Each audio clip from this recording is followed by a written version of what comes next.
All right, so I'm going to show you guys how to replace one of these Ford blend door actuators. Ford used these and I don't know how many different models.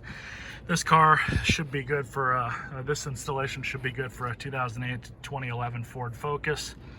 So let's get into it. Location, pretty easy to get to, all things considered. It's right here. We're going to undo these two screws rather.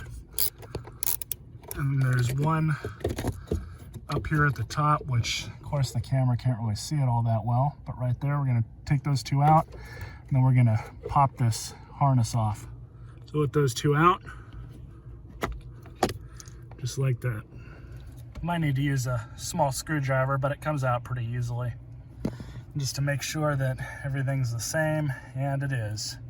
So you'll have to stick this in. It kind of keys in only one way. There's that. And when I've done these before, you can see that flat part there. It's on the bottom. So you just kind of line it up.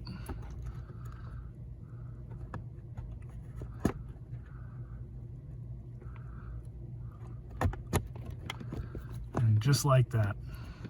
That's really all there is to it. So I'm just gonna put those two screws back in. Max AC. Temperature's going down.